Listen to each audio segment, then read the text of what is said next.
Madame la Présidente, Mesdames et Messieurs, c'est avec grand plaisir que je m'adresse à vous aujourd'hui à l'occasion des Journées techniques de Grenoble organisées par France Hydroélectricité.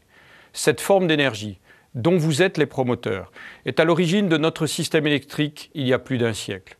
Aujourd'hui, elle assure stabilité, modularité et réactivité, tout en constituant la principale source d'électricité d'origine renouvelable de notre pays.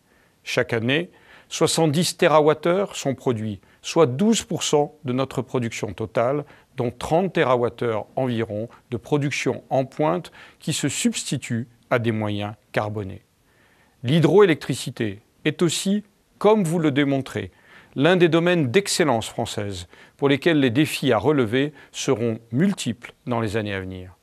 Au plan énergétique, la production hydroélectrique devra augmenter de 3 TWh chaque année d'ici 2020 pour atteindre notre objectif de 23% d'énergie renouvelable inscrit dans le Grenelle de l'environnement.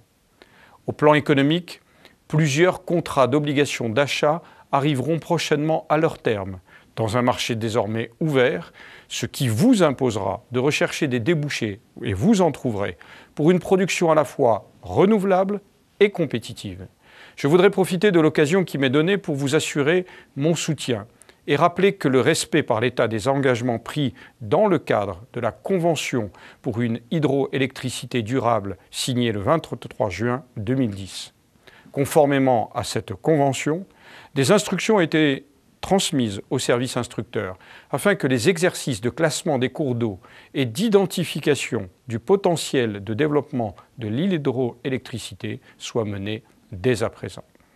Je tenais également à vous annoncer la publication de l'arrêté relatif à la rénovation des installations hydroélectriques qui a été signé selon mes instructions en début de semaine. Un autre arrêté fixera, selon le même principe que la rénovation, le programme d'investissement nécessaire pour bénéficier de la disposition nouvelle introduite par la loi NOM. Je note d'ailleurs avec beaucoup de satisfaction qu'un groupe de travail sur l'accès au marché des petits producteurs hydroélectriques a été mis en place au sein de l'Union française d'électricité dans la continuité des débats sur la loi NOM. Un comité de suivi de la Convention hydroélectricité est déjà en place. Il permettra, je m'y engage, de vérifier que les engagements sont tenus un à un. Avant de vous rendre à vos travaux et de vous souhaiter 2 journées que je souhaite studieuses et productives, je voudrais pour conclure saluer tout particulièrement l'action résolument tournée vers l'avenir de France Hydroélectricité. Et vous dire que je fais mienne votre vision. Faire plus, faire mieux, faire ensemble. Merci et bonne journée.